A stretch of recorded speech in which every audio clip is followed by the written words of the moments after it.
Kiitoksia. Yleensä Thank you. Often it is said to women that you should speak in a lower register so that you can be more credible. And as you can hear, I've been practicing that. Some of my voice is gone today. But from the perspective of equality, the economy is very important, legislation is very important, and how you produce services, how they are organized, and what kind of services are offered, that is important as well. And how different kinds of decisions are implemented is important as well. But attitudes also are very important. I don't know how many of you know the characters of Richard Scarry. My child really loved these, and I found these online. Here on the left you can see the old Richard Scarry pictures, and then on the right the new one where the change of attitudes has been included. And when I found these pictures, I was thinking about the Moomin characters, very popular in Finland. What would happen to them if they were looked through this lens? I think there would be some resistance to this kind of change in Finland. But I liked this idea of rethinking roles and trying to make a change and having an impact already when our children are small. Thinking about the assessment of gender impact, in Finland we don't have a lot of legislation on this. We do have some in our more urgent decisions that have needed to be taken. I am the chair of the Employment and Equality Committee, and the changes to the act having to do with people's ability to leave their work for a while and still being remunerated. There we see that 70% of the people utilizing this opportunity are women, and there is no gender assessment whatsoever in that piece of legislation. And if 70% of people utilizing this opportunity are women, you have to wonder why. Maybe many people who leave their work for a while to come back are going off their work to take care of their children, their elderly parents, or something else.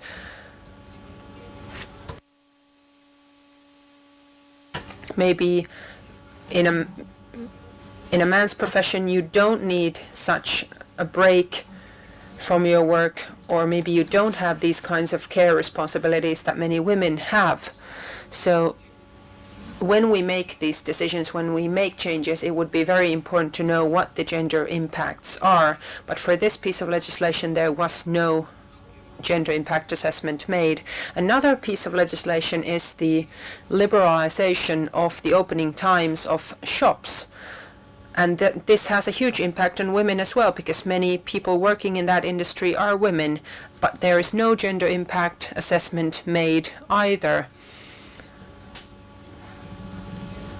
This reform is aimed at generating more commerce, at generating more clients, more turnover for the shops. But what is the impact on women? Maybe many working women can benefit from more flexible working hours. And here too you need to take into account the fact that many unpaid care workers are women. But here too, 2/3 of the people impacted by this act are women, but no gender assessment was made. In the military as well, there was a change in an act having to do with how to feed the conscripts in the military and the other workers in the military, and there was no gender assessment made either, even though this was a case where the meal services of the military were outsourced to a private service provider. And you can immediately see that wages might change and other terms of employment might change, but they weren't interested in doing that. So you really have to focus on carrying out the gender impact assessment and really focus on what you want to study when you're carrying out that kind of research. The idea is to have an impact on the legislation when it is being drafted and not do that afterwards when you already have a ready-made act, only then say that this has these kinds of impacts on various people. What is, as Niklas was just saying, what is the impact of the financial crisis and financial difficulty on the different genders? Thinking about the competitiveness policy and package of the Finnish government, today it was made obvious that we will have no overreaching competitiveness package between the Finnish trade unions and the government in this country. And this means that different kinds of local measures will be taken. What is the impact of these measures in Finnish women?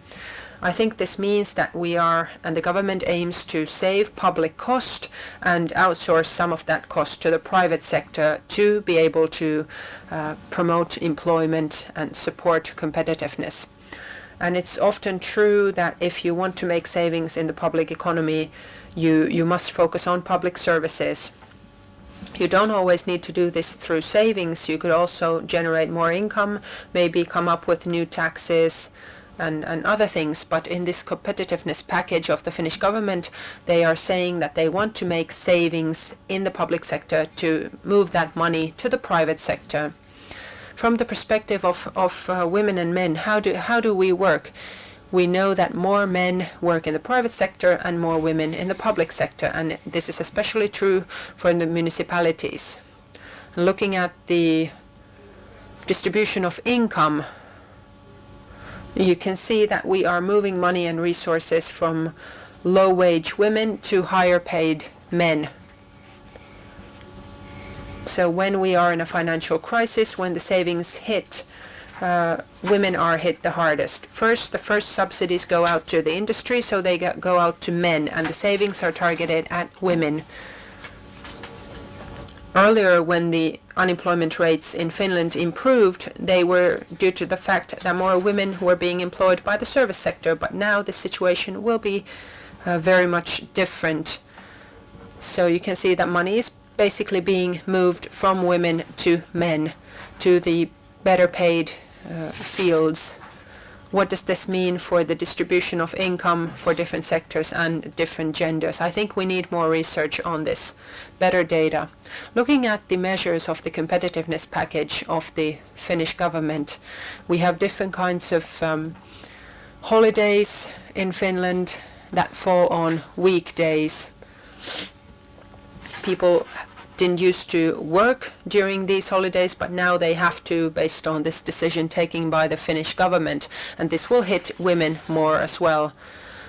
Looking at pay when you are sick, during a sick leave, there will be some changes on that as well. The first day of your sick leave will no longer be paid.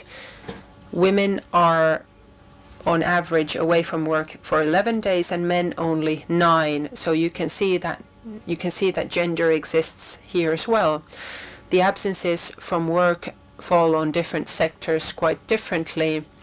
At schools, in daycare and so on, you have to think about the risk of contagion. So you cannot go to work when you're sick. You might give the disease to somebody else.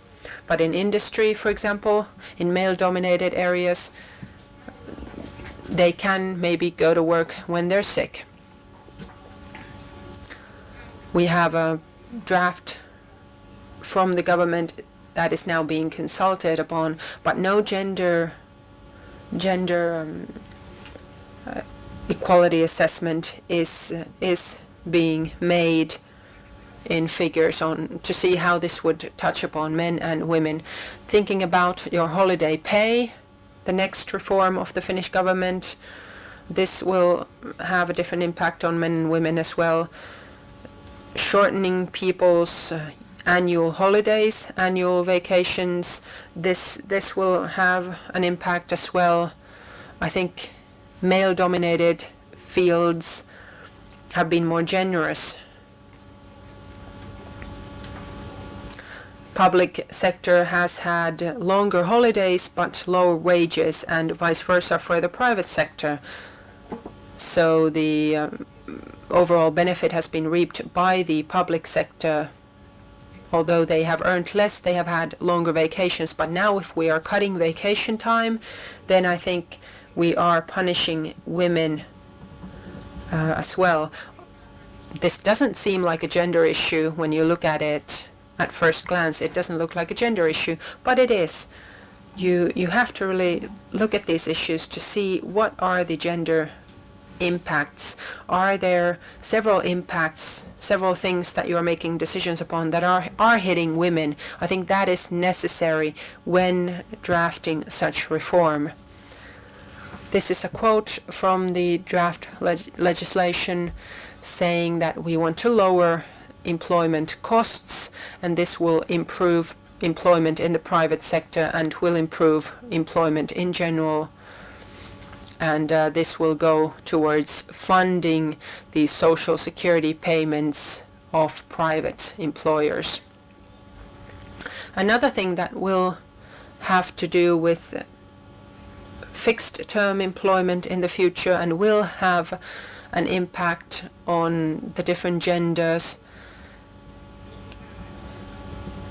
is that the government aims to make it easier for employers to hire people for a fixed term, and I think that will be more beneficial for men.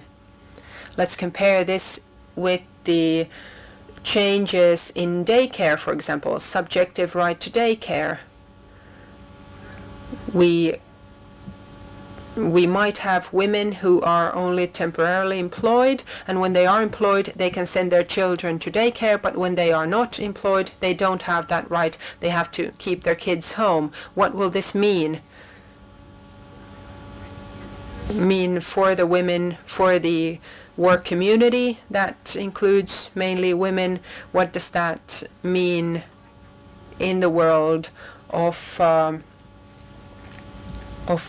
temporary employment contracts, of more flexible opening hours for the stores? These things are all linked together, but we don't have any kind of gender equality assessment made for all of these reforms. We don't have, for some of these, we don't have any assessment being made on their impact, let alone a gender assessment. But that is what I would hope to see. But since I don't have more time to explain this to you, I wanted to give all of this to you very briefly, and I expect to and hope that I can answer your questions. But this is all about attitudes and rethinking things. If you change one small thing, then you might be changing quite a lot. Here, for example, when you put a bow on this, is it pig? You are showing that it can be a woman doing that job as well. And I think the same applies to the gender equality assessment policy, because when times are good, when the economy is doing well, it is important to see where resources are targeted. But when the times are hard in the public sector, it is very important to see where the cuts are targeted.